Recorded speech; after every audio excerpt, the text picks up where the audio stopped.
Hello. Our story begins with the demand for information. Uado, the Watcher, crawled across the floor. Thanos stood behind him, demanding to know where he hid the Space Stone. The Watcher pushed himself up against the wall and told Thanos that it was gone, sent far, far away. The Titan pulled the Infinity Gauntlet around and picked Uado's mind. Aside from the Time Stone, there were two stones missing. The Crimson Reality Stone and the Blue Space Stone. Where they were, Thanos wanted to know. His quest for greater power had come to a conclusion because of the Watcher. So with the stones he had, he started to break the Watcher's heart. One of his greatest flaws was his empathy, and Thanos had figured that out. The great warrior forced Uado to crumble in an unending cycle of torture. With the power of the Mind Stone, he sent the Watcher into a state of psychosis. He didn't know if what he saw was real or not, but eventually the information would be revealed. Doctor Strange separated the two stones, sending them to a faraway galaxy so that they couldn't be accessed by anyone else. Thanos shoved his weapon down on the Watcher's throat and told him to open up portals to this galaxy so he could get there and do what needed to be done. The Watcher thought for a moment, understanding what this would cost him. He would die either way, but losing half of the universe because of Thanos' belief that mass murder would save it was a much worse alternative. The Watcher agreed to help, but not without summoning the help of Earth's mightiest heroes. Thanos, the Black Order, and his massive military would begin marching through the multiverse to find the tan planet of Coruscant. The Watcher didn't know where the stones actually had gone, but he did know that they should be removed from this location by now.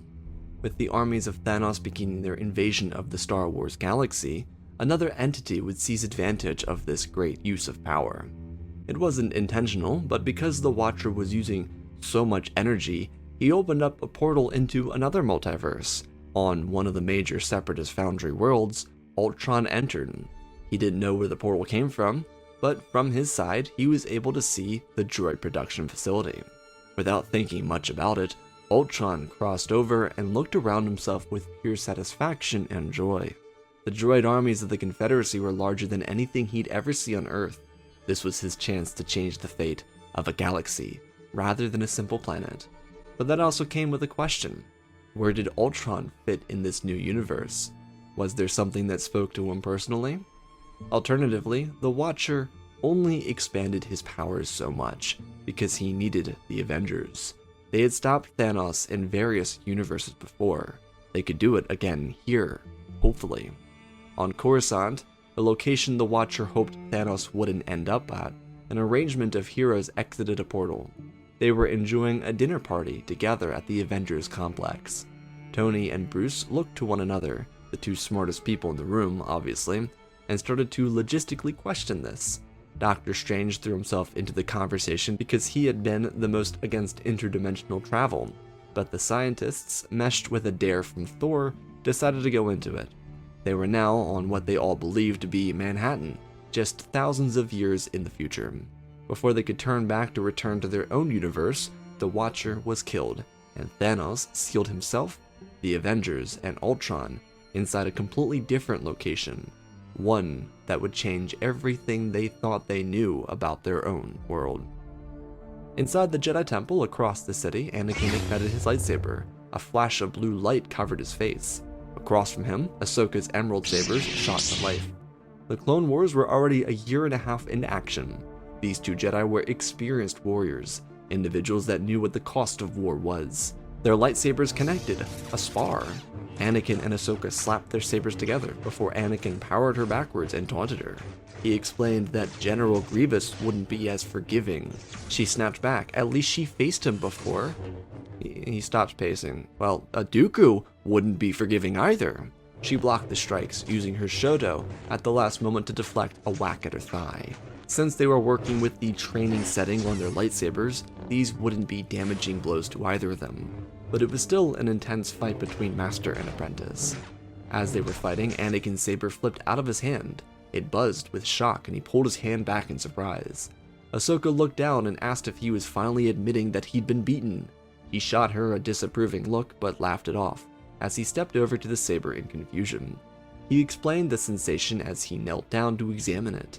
His saber crystal had always been unique, but this was a new crystal for his new hilt, because he lost his last lightsaber again during a free fall in space.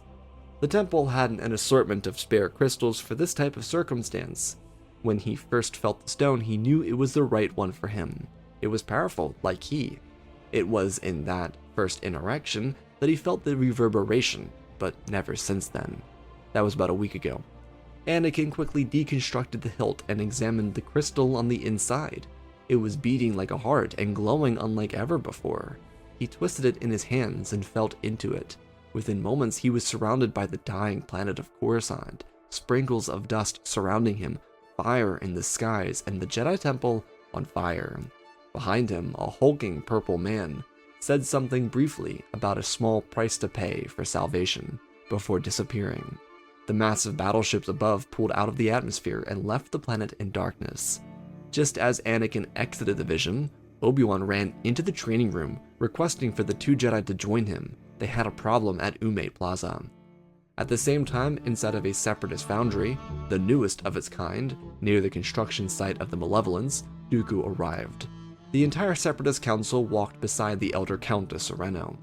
He expressed that the underground dry docks of Bamont were retrofitted by the Techno Union so that the corporate alliances could restructure the bulk of the droid output into this system. Because of the hole left in the separatist fleet by the defeat of the Malevolence, the dry docks had to be redone and made into a foundry.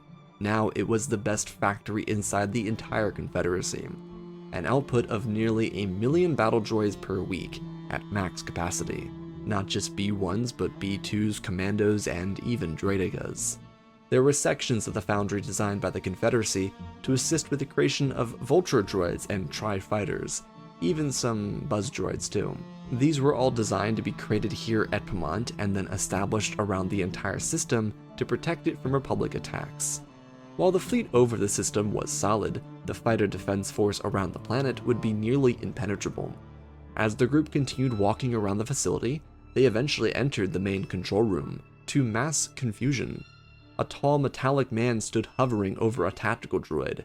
It swung its head around with a sickeningly devious grin. He welcomed everyone, asking if they were the inspectors of the facility. Dooku turned to his peers, asking who sent this droid along, and Ultron interrupted. He wasn't a droid, he was an artificial intelligence. Truthfully speaking, he was quite impressed with the work they had done with their own facility, but he was currently rerouting all control to him. Dooku ignited his lightsaber, telling him that he couldn't do that. The sadistic grin on Ultron's face started to widen. Well, yeah, he could, and he had no issue making sure humans and aliens were removed from the equation. Blaster bolts erupted from behind the Count. He turned back to see the members of the corporate alliance fall to the ground. Tyrannus' lightsaber weaved across his chest, deflecting blaster bolts flooding down the hall towards him. He was able to easily protect himself, but behind him, the mechanical figure with no essence in the Force and absolutely no interest in keeping a foe like Dooku around, lifted the elder man into the air by his shoulders. The crunch of his bones under the weight of pressure from Ultron's hands forced Dooku to release his lightsaber, just enough for his body to be packed full of blaster bolts. He held on to life far longer than Ultron ever expected him to, but once he was dead, his body was thrown into the wall and he dropped lifelessly to the ground. The mechanical figure complimented his battle droids for the work they were able to do, and the B-1 captain waved his hand gleefully before returning the rest of the droids back to their stations. Ultron turned back around and confronted the tactical droid. He wanted to know everything about this new land and what he should expect. From just behind him, inside the hilt of Dooku's lightsaber, beamed another crystal, though this one was a crimson color. Another crystal that was selected and used in place of Yaddle's crystal that Dooku bled. A mistake that would gift Ultron not only one of the most powerful armies in galactic history, but also one of the missing Infinity Stones. Back on Coruscant, something far more goofy was taking place. Commander Fox and his shock troopers were surrounding a bundle of mystics that appeared in the middle of a square. There was an armored one, someone with a shield, someone else with a hammer, a green guy. Point is, little confusing. People were worried, and that's the most important part. So in came the Coruscant Guard, and the late arrival of Masters Kenobi, Windu with Anakin, Ahsoka, and Rex. Tony Stark and Commander Fox were having a very flagrant dick-measuring contest. You shoot my guy, I shoot your guy. Fox took these threats very seriously, but Iron Man wasn't about to let his posse get hurt because some humans in advanced plastoid armor didn't recognize Earth's mightiest heroes. In the middle of it, there was Doctor Strange, trying to not only calm everyone down, but get Tony to recognize that this might not actually be Earth like they originally thought it was. The original belief was that this was a super Earth, given the structure of the buildings, but Strange admitted the planet was probably an ecumenopolis. War Machine tilted back. A what? Thor had a moment to chuckle. He had seen one before. Probably. The arrival of the Jedi prompted Steve to try and negotiate, because they looked like war generals. They had some sort of insignia on their wrist protectors, and they were ferried in as if they were leaders. He moved forward with his star-spangled shield and asked that everyone calm down. Mace Windu stepped to Fox and asked what was going on, to which the clone commander explained the public disturbance of this bunch, and how they needed to be stopped from creating mass panic. Mace's eyes squeezed back in confusion. Panic? They created a panic with a military presence. He stepped up and asked the colorful man what was going on here.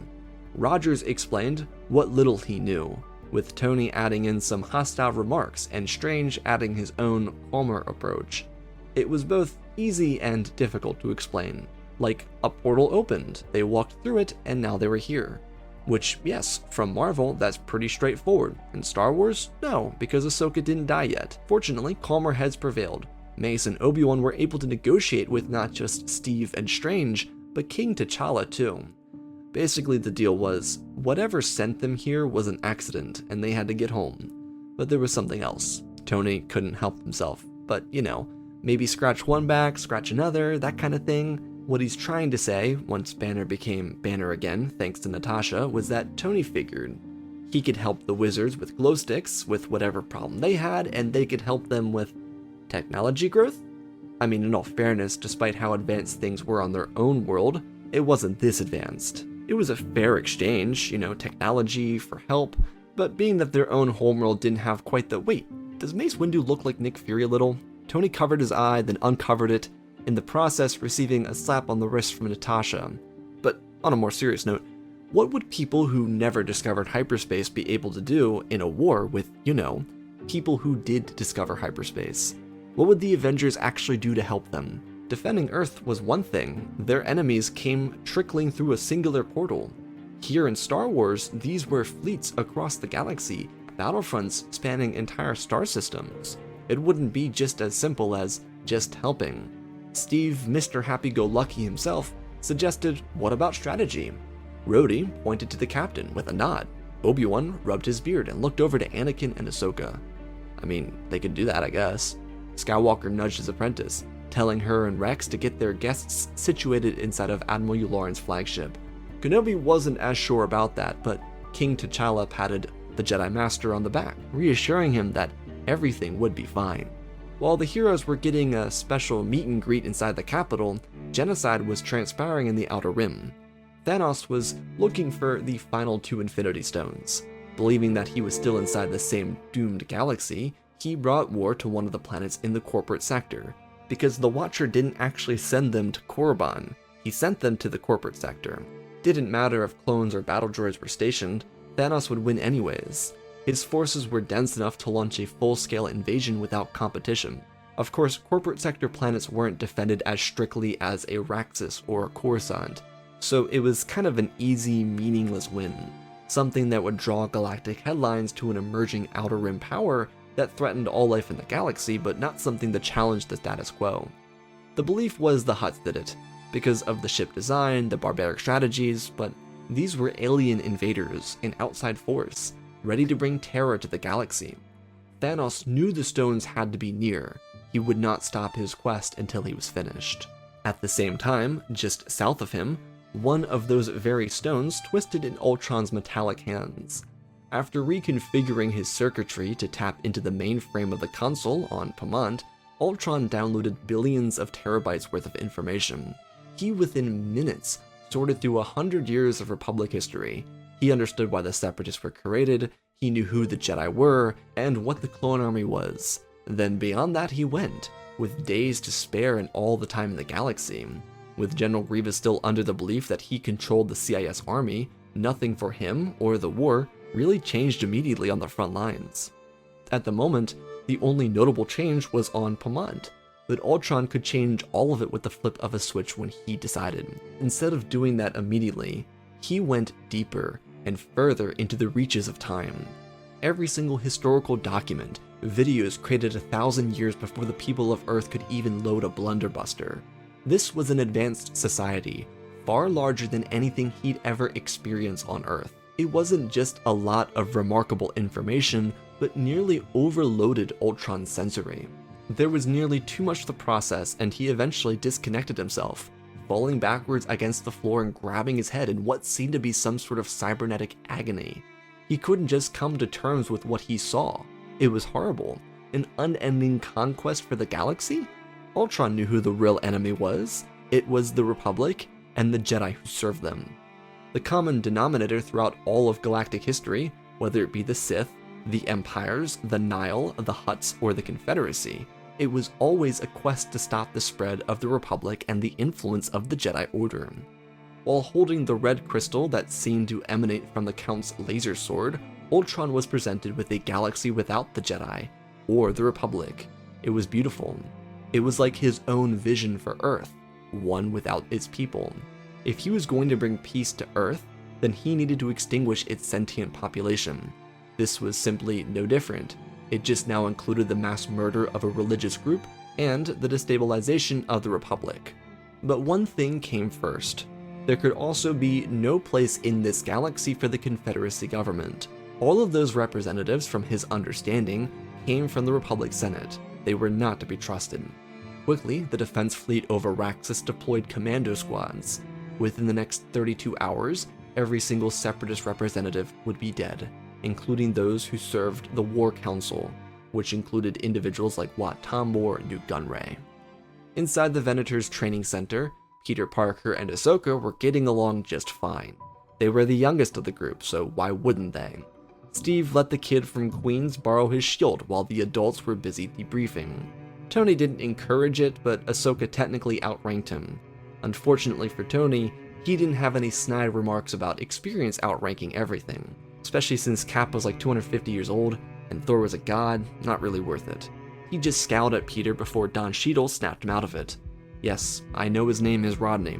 However, my letterboxd is all about Don Cheadle, and his real name is infinitely funnier. Peter held the shield up, and Ahsoka smacked her blade against it before it launched her through the air. The two of them looked to one another and started cracking up. How did Vibranium do that? Because there was no one here to supervise, they were just figuring that out. Also, what's all this funny business about being a Spider-Boy? Peter reminded her it was Spider-Man, and she responded exactly as you'd think. Yeah, okay buddy, I'm sure it is. Their training time was great though. Peter had no clue why he was here, so having another person the literal same age as him was perfect. They also, in all fairness, had very similar personal motivations. They accidentally became best friends within an hour, if that. At the adults table, with Yularen, Obi-Wan, Mace, Anakin, and the Avengers, were the discussions of war. There were some rundown basics talked about from the plaza to the starship. Tony kept asking Mace if he was Nick Fury, and Mace didn't know anyone with Fury, the word. Doctor Strange was very confused though. He was still trying to figure out how this portal opened up. Admiral Yularen pointed at a surge of energy that they recorded, but the location from which it originated was unknown. While the points about the Clone Wars, the sides, and a little about the Sith were talked about, something else came up. Natasha, standing next to Dora Milaje and Carol Danvers, pointed at a galactic map. She asked what was happening in that corner of the galaxy. Everyone from their various conversations stopped. On the other side of the bridge, Jesse called out. He said that there was an attack on Bonadan.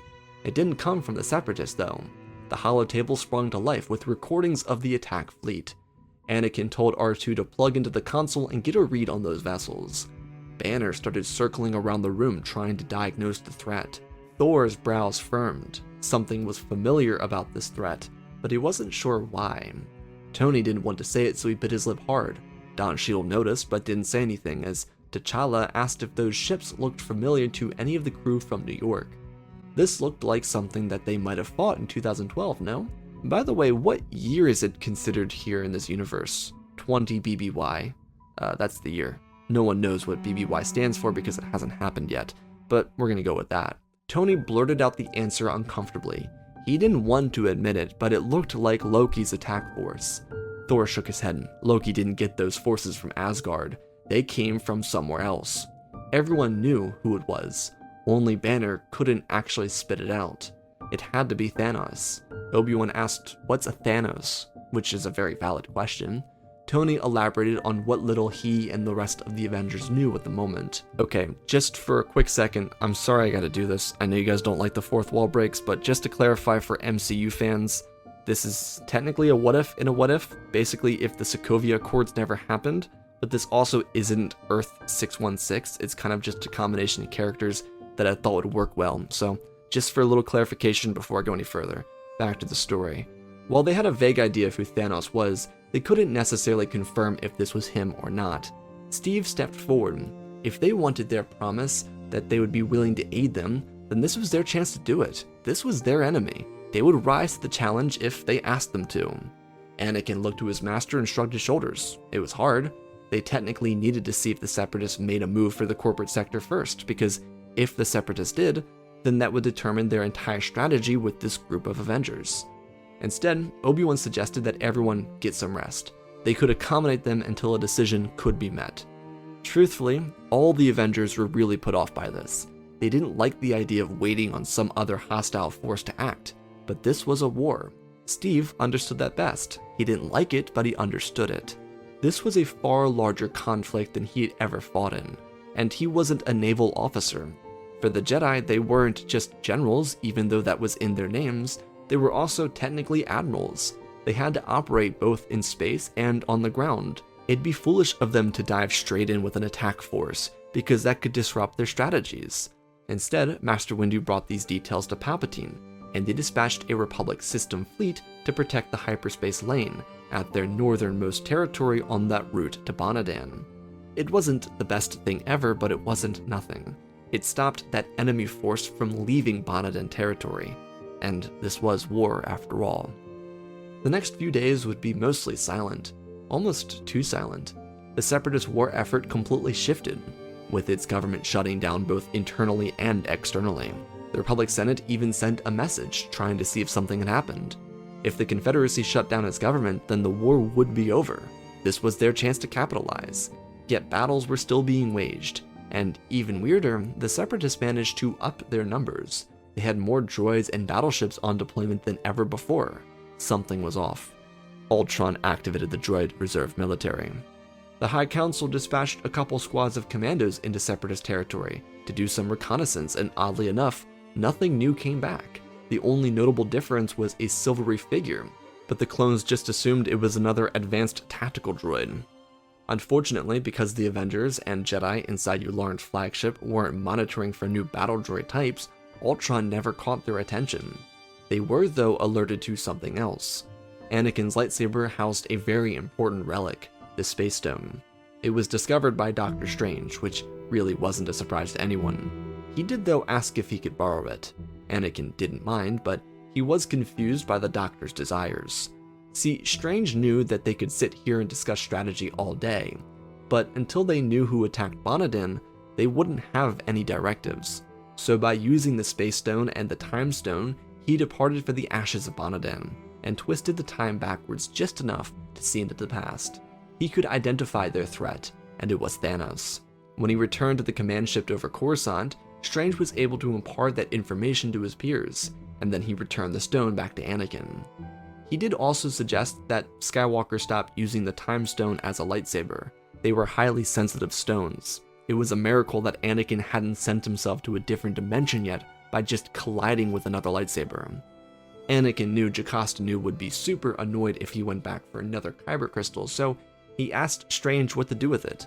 Tony whispered in Anakin's ear to shove it up Strange's ass. Just kidding. Skywalker turned around with a grin as Doctor Strange shook his head. He didn't want to hear whatever it is that Tony said. Tony chomped on a bag of clone rations and through a mouthful of it, said that he could have a diamond space stone if Anakin did as he suggested. It was funny for the Earth types because, pressure makes diamonds, but no one from this universe got it. Cap understood that reference because shoving a crystal up someone's ass would make it a diamond, but whatever. Aside from getting a new crystal for himself, how should they approach dealing with a Thanos? He was a different type of threat. They couldn't just throw resources at it and hope he died. Well, that's very true. T'Challa had been studying galactic maps with Dora and Natasha for the past few nights, and he had an idea. There were an assortment of unengaged Republic fleets that they could bring together just outside the corporate sector. Thanos was still somewhere in there, waiting. They had to get to him. T'Challa had an effective plan to blockade the territory, save the civilians with planetary evacuations, and then defeat their opponent.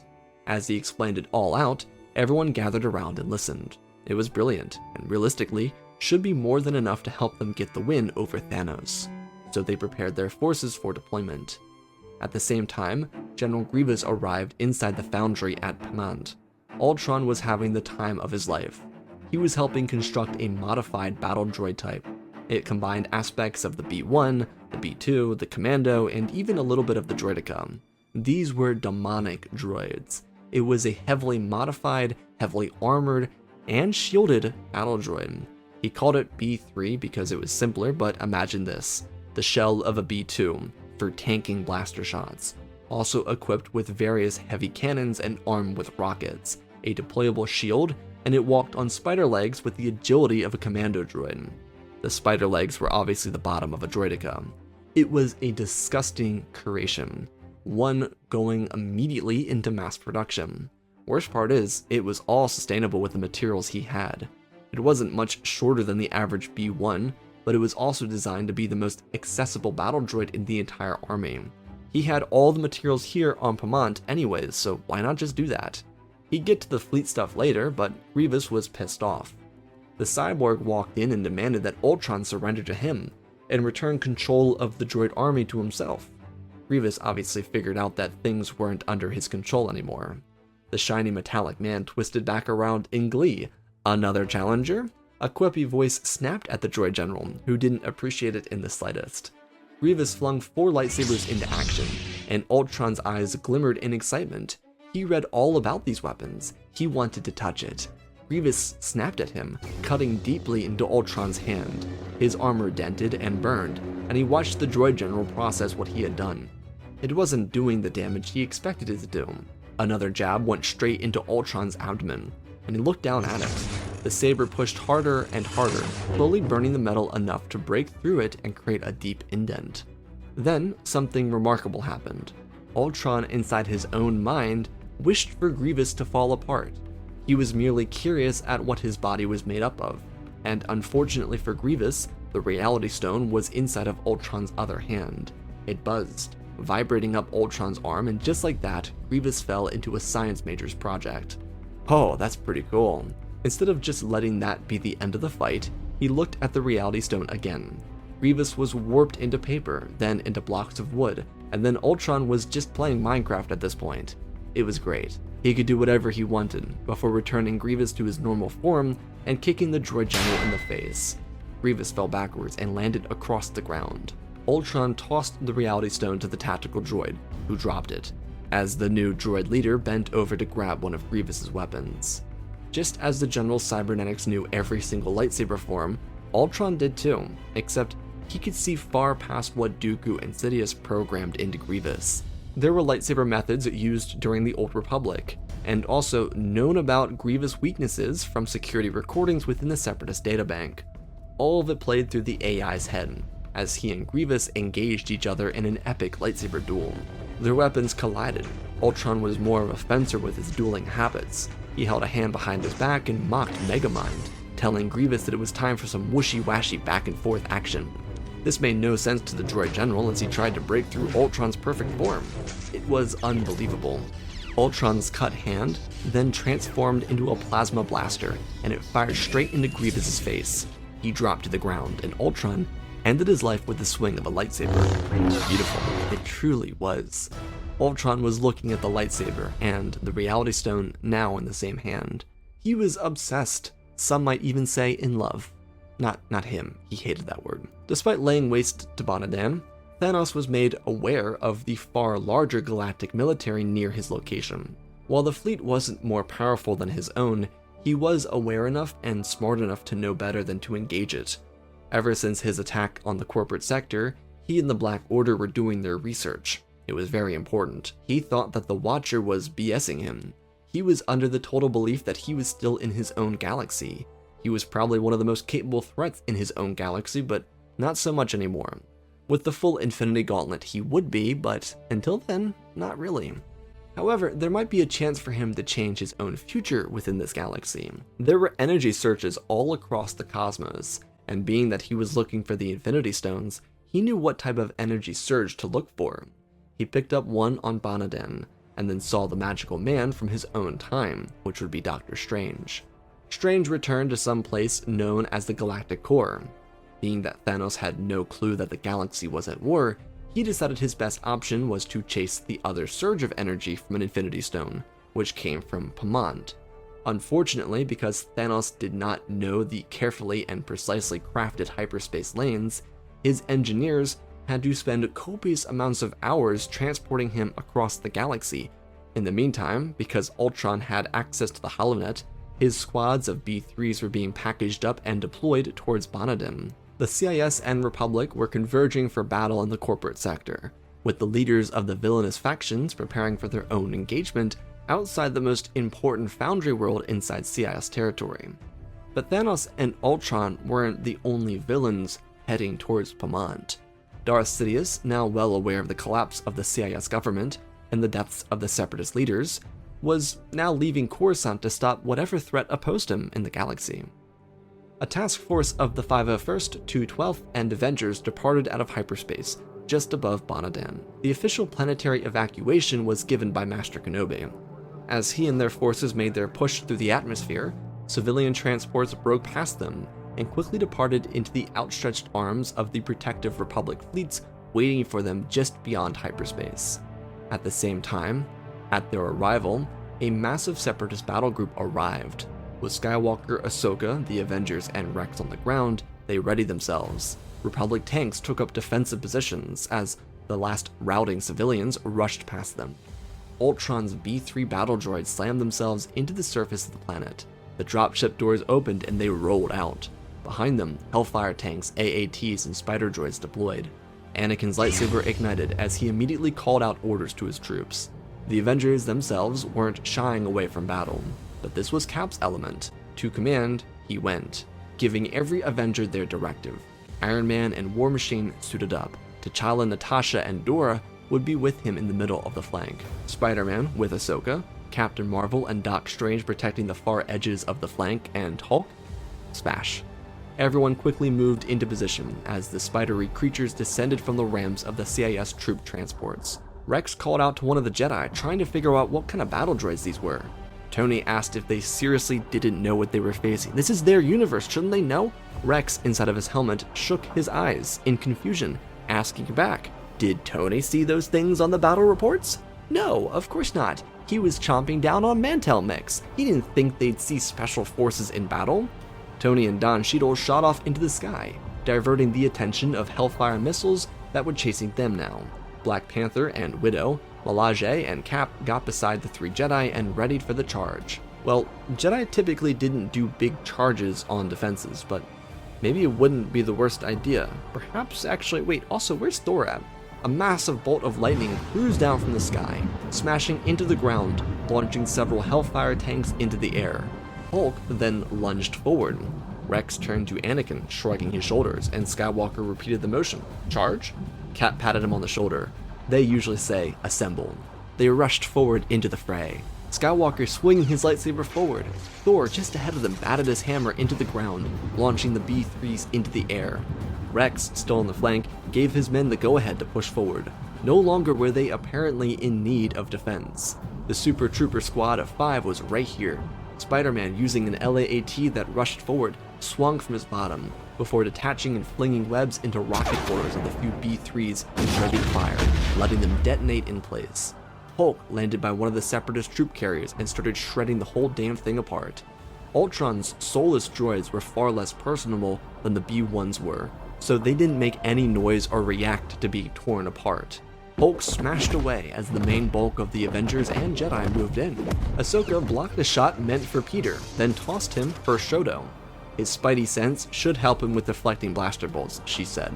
Yo, this was the coolest thing he'd seen since Return of the Jedi. Wait, what? Cap and Thor took a stand next to each other, launching their shield and hammer into the other, and then sending out a burst of electricity through the enemy line. Anakin had to try that out.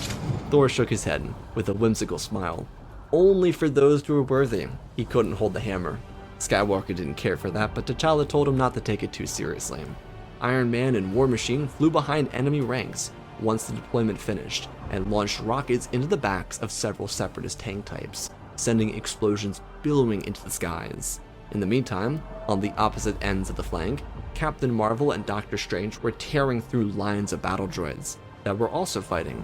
The space battle ensuing overhead became Captain Marvel's target, as she propelled herself through the atmosphere, in and then out of the Separatist battleship. It exploded, and then she went after the other vessels. Doctor Strange used portals to make the battle droids shoot themselves. They shot at him, and then ended up hitting themselves from the sky. At the same time, Black Panther, followed by Anakin and Ahsoka, entered the droid lines.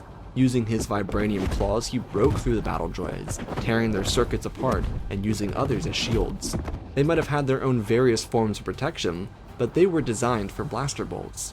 It would have devastated the clones, but not the Jedi and certainly not the Avengers. Cap threw his shield to Hulk, who power smashed it into a tank, splitting the entire vessel down the middle. Cap smiled, pulling it back. Obi-Wan stopped mid-swing of his lightsaber. Was that the Force? Cap looked at his shield and gestured towards it. Kenobi deflected another shot and nodded. No, just magnets. Another explosion distracted them from finishing the conversation, and before they knew it, Bonadan was free from the Separatist strike. The Avengers didn't even need to rout the Separatists. It was a total victory. Between Captain Marvel and Yularen with the space fight, or the rest of the team down on the ground, it was an easy win. But the Jedi had to know, where did these droids come from? Fortunately for them, the Foundry location was present on the B3 battle droids, as it was with every single battle droid produced for the army. Most B1s said Geonosis, whereas these B3s were all produced on a planet called Bamont. Though something else about these productions made Tony feel especially uneasy. They looked like something designed by Stark Industries. That was the very concerning thing, because there was only one other individual that knew his style like that, and also knew how to design machines for war, whose intelligence only grew significantly better over time. This was perhaps the best upgrade the CIS could have ever gotten from their basic troops. Thor told everyone to get themselves ready. It looks like they were going to pavement. Ahsoka lifted her finger up to tell him the actual name of the planet, but Natasha just shook her head. Just let him be confident with it. The Foundry world of Bamont was no less peaceful than it was on Bonadan. Ultron and Sidious met up for a moment, before the actual factory was destroyed by an orbital bombardment from Thanos' flagship. The Titanic warrior departed for the surface of the planet to get his Infinity Stones. Sidious and Ultron were actually having an ego off. They weren't even fighting. Palpatine was just interested in Ultron's growing power. It was like he was compelled by the Force, but also not. Plus, his assortment of lightsabers was quite impressive for a non-Force sensitive. Thanos' arrival did not bring Sidious and Ultron to an understanding. The only thing that needed to be understood was that this was a fight for themselves. Sidious and Ultron took their spaces in the rubble of the Foundry. There were a few droids still trying to bring their individual fights to Ultron's opponents, but they were very quickly dealt with. Thanos and Ultron first got into the engagement, with a ray of heat firing from Ultron at the Titan's chest, but he blocked it with a massive shield. Sidious fired electricity at Ultron, seeing him distracted, and instead that energy went through him and then back out towards the Sith Lord, launching him. Ultron and Thanos continued to engage one another, each opponent moving closer to the other, trying to get that right hit in, but it didn't come. Thanos was the brute with plenty of experience, but Ultron had not only all of Earth's recorded history in his head, but also thousands of years of the Star Wars universe too. He was ready for anything. He ignited his own lightsaber and defended himself from Thanos. Sidious, from afar, recovered from his own burst of lightning. He had to make this more interesting. Channeling the dark side, he created a swarm of the Force around his opponents. They were consumed by it for a moment. The dark clouds of the Force storm cracked and boomed around them, but their attention remained on one another. Sidious focused harder, pulling on his own secrets until he could hear a shriek from one of the opponents. Thanos felt his arm and it was no longer there. Ultron had him. As the Titan fell to his knees, he was able to retrieve the Infinity Gauntlet, with all but 3 stones on it, and he used it as a weapon, with his hand still inside of it. He spun it around and shoved it straight into Ultron's stomach. It nearly absorbed into him, becoming part of Ultron, but Thanos, in remarkable speed, pulled his sword around and cut off Ultron's head. He was dead. Fortunately for the 2 villains, Ultron's army was not made of him. They were just a hive mind connected to him. Now it was completely free from his influence. Thanos, on the other hand, stumbled to the ground, watching the Reality Stone pop out of a hand and roll across the sooty floor in front of him. The Infinity Gauntlet now standing between Thanos and Darth Sidious. The Sith Lord, though, did not know what this was. Thanos reached for it, and Sidious used the Force to fling it across the battlegrounds into his hands. He removed the stones carefully and palmed them. He felt the power radiate around him. Thanos shook his head. He knew he wouldn't be a match for that power. His weapon then found his hand, and he prepared to launch the sword at Palpatine. But Sidious created a bubble of the Force around the stones, trying to harness their energy, assuming he needed to do that to use it. These stones were unlike the relics of the Force that Palpatine was used to abusing. Instead of controlling them, he was controlled for just a moment. He lost all of his senses, and the stones absorbed all of his Force essence. A thundering crack exited the sky, before lightning slammed down onto Palpatine, killing him and dispersing the rest of the stones, now imbued with the essence of Darth Sidious. Because Thanos needed to heal himself and replace his missing arm with a metallic one, the Avengers and Republic were able to make their way from the corporate sector down to Bamont in astonishing time. The Black Order, just before they arrived, discovered how to effectively use hyperspace lanes for the first time. The Republic wasted no time making their approach. Because Thanos' deployment was hovering in the atmosphere, they were vulnerable to a fleet attack from Yularen's fleet, and Kenobi's, which was still accompanying them. Captain Marvel led the charge, taking out a few of the whale ships that were totally not from Transformers Dark of the Moon. The Venators opened up their turbo cannons and fired at the flagship, the Sanctuary, which defended itself. Its cannons whirled back around and fired at the Republic fleet. Thor, taking charge for a change, told them they needed to get into that ship before Thanos escaped. Tony agreed. The main bulk jumped into the hero protagonist LAATs, while the clones ferried into the ones that would inevitably be hit by flak. Thor, Iron Man, and War Machine accompanied the joint task force through the field of combat in the air by themselves. Thanks to the clone pilots not only clearing a path, but drawing the attention of the flagship's cannons, the Avengers squad was able to make its landing procedure and challenge the Black Order. Cole Obsidian was the first one out, with a band of ready troopers who fired at the clones who landed. Kenobi, Cody, and Rex quickly set up a perimeter, while Skywalker and the Avengers took to a counter. Cole readied his fists of fury for an offensive, when Banner morphed into the Hulk and clobbered him into the ground. It caught Cole completely off guard. Iron Man and War Machine took to the air again, inside the landing bay, and pounded down on the enemy troops with their weapons. Cap led the charge with Proxima Midnight and Corvus Glaive rushing out to stop them in their tracks. His shield flipped out of his hand into Spider-Man's, as Steve caught Glaive's weapon flung through the air at him with the swing of his hand. He spun the weapon around and shoved it straight back through a Reg's chest. Behind him, Black Panther was using a slingshot in the Force from Ahsoka, flew through the air and blindsided Proxima. She fell back, unable to stop him.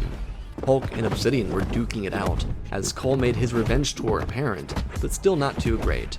Thor moved through the ranks of the troops, searching for the next great threat to their attack. Just behind him, Natasha and Dora attacked Corvus. Just as he was attempting to retrieve his weapon from Steve, Anakin's lightsaber landed in Natasha's hand as she whipped it upwards, cutting Corvus from the neck up the head, killing him near instantaneously. Proxima tried to escape the King of Wakanda, when Dora Milaje shoved her spear into her chest. The Avengers quickly turned to one another, as the Jedi regrouped with the detachment of the 501st that'd be following them. Kenobi sighed. Of course they were going in now. Cody and Rex turned their attention to more incoming troops. As the main battle group turned the corner, Doctor Strange flung in front of them, opening a bundle of protective orange shields. Everyone braced themselves, but butterflies escaped from the shields. The clones took cover, firing their shots at the sorcerer, Ebony Maw. He weaved his hands in magic-like ways, and Tony called out Banner, telling him to not embarrass him in front of the magician. Hulk, holding part of a wing, launched it at Maul, but he easily flung it away from him, but it was a distraction. Ebony felt his legs leave the floor as Hulk smashed his body into separate sides of the ground before throwing him out of the wall. He was dead by the time he left. Thor watched that uncomfortably. Tony, T'Challa, Cap, Natasha, Thor, and Anakin continued with taking point.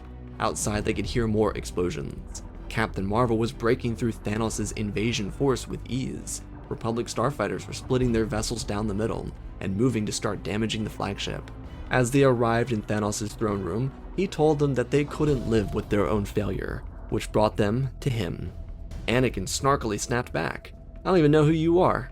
Thanos cocked his head around. That was his line.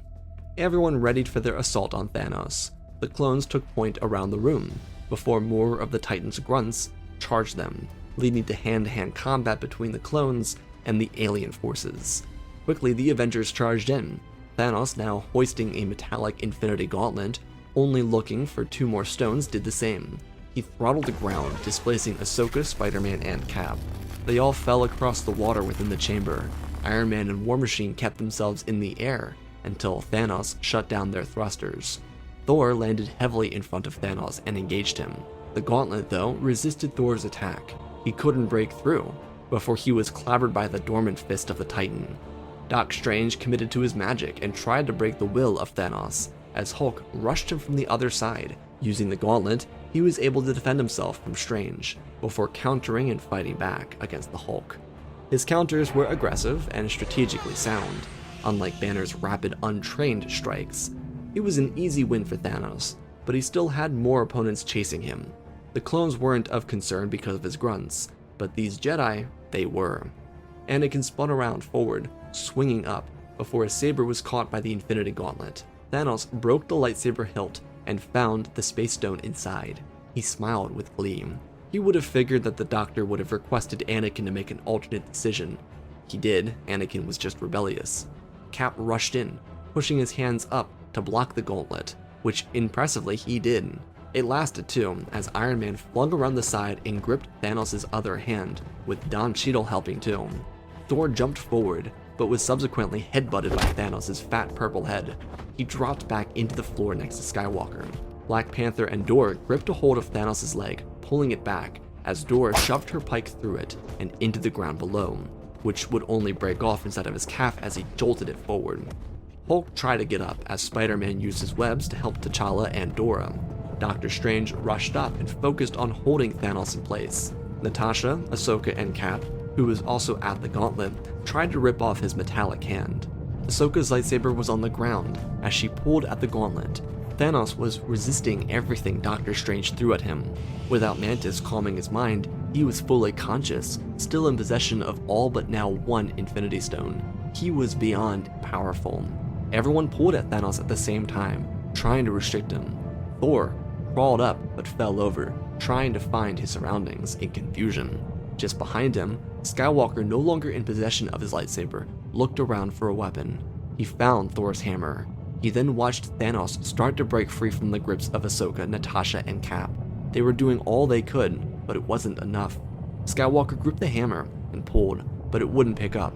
His eyes closed. He felt inwards. Before he knew it, it was lighter than ever, and it lifted into his hands. Thanos yelled at Skywalker as Tony told the kid to do it. Anakin, not only harnessing the light side of the Force, but the hammer itself, did what he saw Thor do. He lifted it up into the sky and summoned golden yellow electricity. It poured down on the Thanos, weakening him. Electric judgment straight from the hammer, and it left the Titan vulnerable as he fell to his knees, permitting Ahsoka a chance to grab her lightsaber and cut the metallic arm off of Thanos. It fell backwards as Doctor Strange pulled the gauntlet into his hands. Skywalker, seeing their opponent try and grab the gauntlet again, pulled the hammer back like a bat and swung it forward. It collided with Thanos' chest and launched him backwards. Before he could land or hit something, Captain Marvel flew through the ceiling and cut him in half, entirely by accident. She fell down, completely covered in purple goo. She looked over to everyone, saying, "Please don't tell me that was Yeah, everyone nodded in succession. Captain Marvel gritted her teeth and told everyone to get out of here. She was going to end this. And that was the end of Thanos' offensive. They won. They celebrated back inside Yularen's flagship because they, together, defeated Thanos. Unfortunately though, it did not mean the Clone Wars were over, but want to see something cool? Hulk was willing enough to use the Infinity Gauntlet to smite the entire droid army. Everything Ultron took control over to rid the galaxy of the Republic, which was now just dormant, was eviscerated in seconds. Battleships, droids, foundries, everything. Even Admiral Trench, who was sitting inside of his flagship, just dropped into space and froze to death. All signs of the Confederacy were gone. And sure, Hulk would need some medical help, because it definitely hurt, but he was alright. He survived, and that's all that mattered. Plus, Banner was perfectly fine after the fact. It was Hulk's body that was messed up. Thanks to the powers of the Gauntlet, they could return to their own time. But the truth is, it wasn't so bad over here.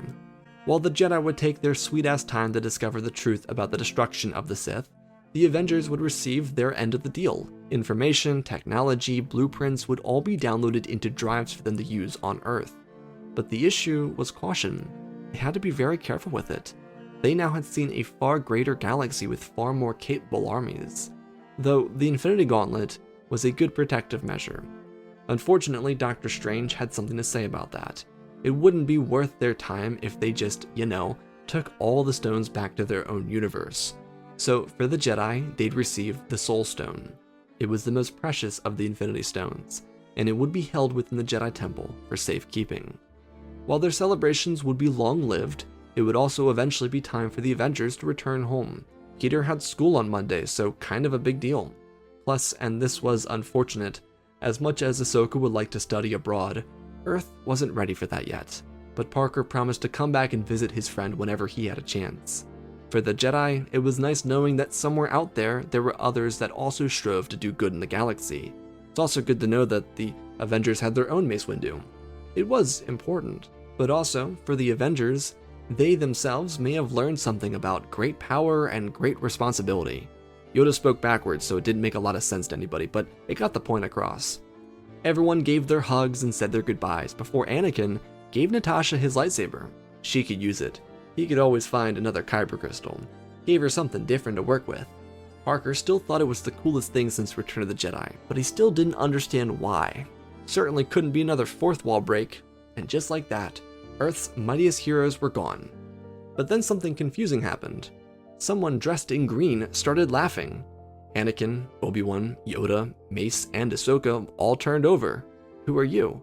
Loki kept laughing until his stomach was sore. They thought he was Thor the whole time. What a bunch of idiots! And that, my friends, is our story. Again, special thanks to all the patrons for supporting the channel. Smash the like button.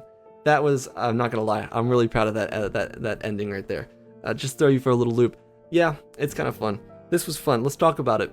Also, first thing, one more thing. If you guys are interested in more Marvel what ifs, I have an entire separate channel now for what ifs for different genres. There's already a video up there for the Joker returning during The Dark Knight Rises, so go check it out. PPWI or Penti Patrol What If, you know what is. Let's talk about this one though. Woo. Alright, I had to have a lot of moving parts in here. I thought having Ultron, I'm not gonna lie, I'm actually an Ultron enjoyer. I enjoy that movie. I think it's a pretty good movie. I don't really get why people didn't like it. I'm not gonna lie, I got into Marvel like in this last year, so I'm a little late to the party, like really late to the party.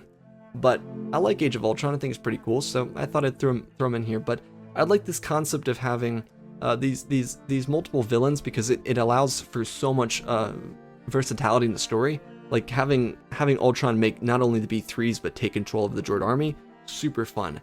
Having Thanos do Thanos things, super awesome. But what I really liked the most was this assortment of characters and working them in with the Star Wars characters. As you noticed, there were a lot more quips than I usually tell because, Marvel humor allows for that. I get to say a couple curse words here and there now, even though it's like damn and ass, but that's okay. And I liked working with their dynamic. I think there's a lot of characters in this, so it's really hard to really capture everybody and give everyone their own unique time, so I tried to balance it out as much as possible.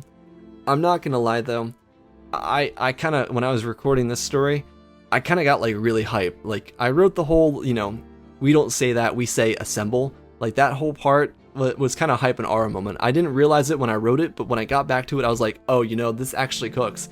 And that's kind of how I feel about the story. It's like, I had fun time writing it, but I didn't realize how much it cooked. So I hope you guys enjoyed it, because it's kind of got a lot of everything in it. You know, it's got some, you know, some fun interactions, you know, some great battles. So I hope you guys enjoyed just this general crossover. It's definitely one of the more difficult ones that I've done.